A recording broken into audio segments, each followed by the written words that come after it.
अब आएगा असली मजा भाई। ठीक है, क्योंकि यहां पर राइटिंग का कोई मैटर नहीं करेगा। बहुत सारे बच्चे बोलते हैं भैया मेरे को लिखा नहीं जाता, मेरे को डायरेक्ट आंसर लाने का मन कर रहा है। तेरे टाइप के पेपर आगे बेटा। इन 45 दिन में अब ढंग से पढ़ाई करनी है भाई। अगर आपका सपना है सीयूटी के बेहतरीन कॉलेज में एडमिशन लेने का, मिरांडा हाउस, ठीक है भैया, लेडी श्री राम कॉलेज, बेहतरीन कॉलेज में पढ़ने का, तो भाई पढ़ाई तो आपको करनी पड़ेगी। सेशन ऐसा जाएगा 10 या 12 मिनट का, जो भी जितना भी लंबा। काम की बातें होंगी, सारी बातें लिख लियो जो तेरे को।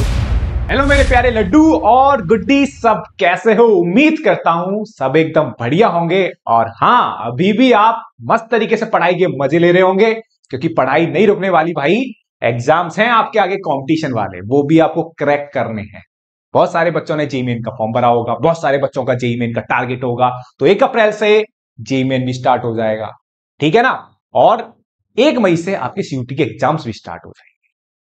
यहां पे बात भाई, मैं इस सेशन में सीयूटी की बात करने वाला हूं, सीयूटी मैथ्स की बात करने वाला हूं, और इन 45 डेज में मेरे प्यारे लड्डू और गुड्डी, ठीक है, कैसे चलना है, कैसे क्वेश्चंस करने, कैसे सीयूटी मैथ्स का सिस्टम है करना है, सारी बातें 1 to 1 बताऊंगा भाई। ठीक है ना। मैथ्स का पेपर जो बताया था वो आया था ना, हाँ, तो सीयूटी में बताऊंगा भाई, वही आएगा, ठीक है ना। लेकिन यहां पे पता है प्रॉब्लम क्या होती है? यहां पे प्रॉब्लम होती है जो पेपर की जो पैटर्न होता है वो ऑब्जेक्टिव पैटर्न होता है।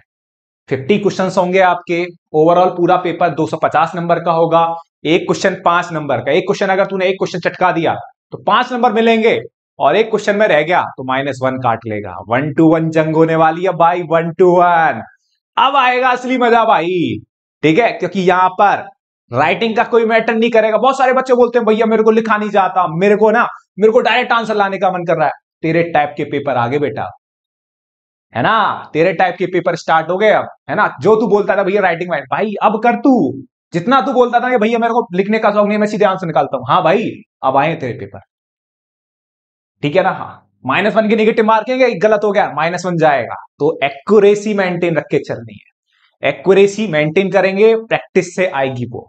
लेकिन उससे पहले भाई सिलेबस भी पता होना चाहिए बहुत अच्छे तरीके से, क्या पढ़ना है, ठीक है ना।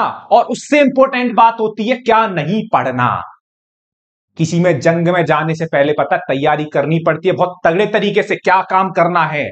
लेकिन उससे पहले जानता है ना, हमें पता होता है कि हमें कौन सी चीज जंग में नहीं करनी, ठीक है। वो अगर हमें पता होगा तो भाई जीत हमारी होगी, ठीक है ना। हाँ, अगर मैं सिलेबस की बात करूं मेरे भाई, सिलेबस आपका प्योर न्यू एनसीईआरटी है भाई, प्योर न्यू एनसीईआरटी।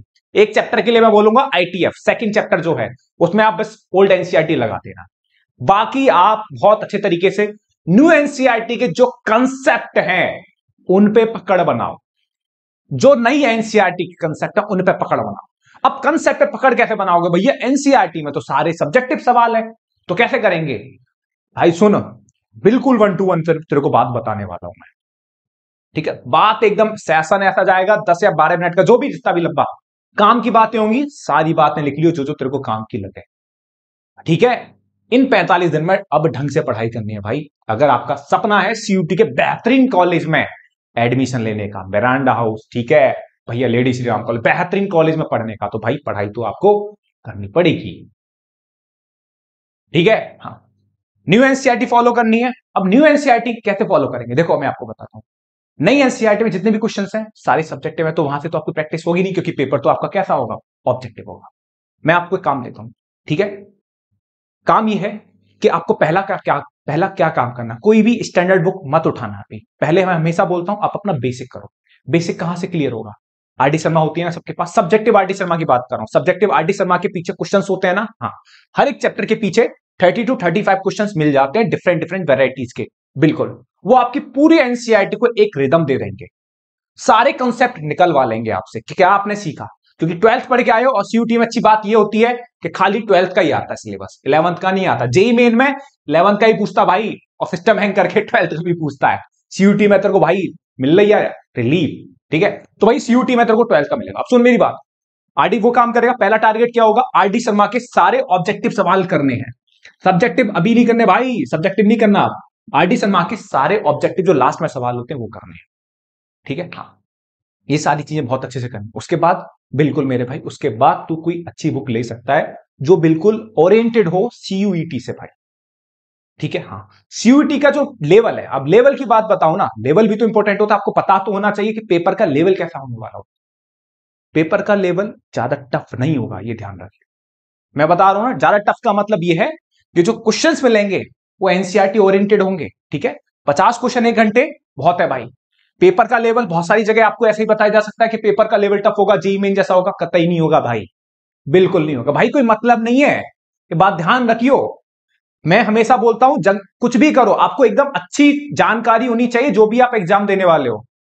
ठीक है, जेईई मेन का आपको पता होगा 25 क्वेश्चन होते हैं मैथ्स में, 25 क्वेश्चन होते हैं, 1 घंटा होता है, यहां पे 50 क्वेश्चन है, यहां पे भी 1 घंटा है, तो तू समझ सकता है लेवल हल्का ही होगा, तभी नंबर ऑफ क्वेश्चन ज्यादा है। ठीक है ना। हाँ, अब लेवल मैं इसीलिए बोल रहा हूं, ये लगा पहले आरटीसी। ठीक है, एनसीईआरटी के क्वेश्चन जितने भी है ना, सारे कंसेप्ट टिप्स पे होने चाहिए। अब सबसे बोल रहा हूं भाई, सारे क्वेश्चन टिप्स से प्रैक्टिस करो ढंग से भाई। प्रैक्टिस मैं कराऊंगा, प्रैक्टिस मैं भी कराऊंगा भाई, सारे शॉर्ट ट्रिक्स, सारी 1 to 1 सारी चीजें डिस्कस करेंगे बैचेस में भाई। ठीक है ना, बिल्कुल भाई।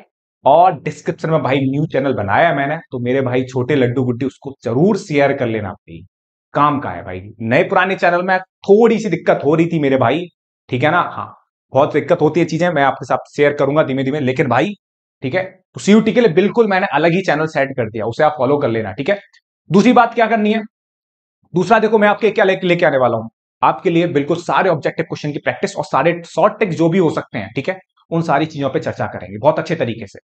ठीक है, क्लैरिटी रखना बहुत जरूरी होता है भाई। देखो 2-3 बातें हैं, क्लैरिटी रखिए, ढंग से रखिए। ठीक है, और बातें होती हैं कि आपको जो ऑब्जेक्टिव क्वेश्चंस करो ना, तो उसमें पहला पॉइंट आता है टाइम मैनेजमेंट।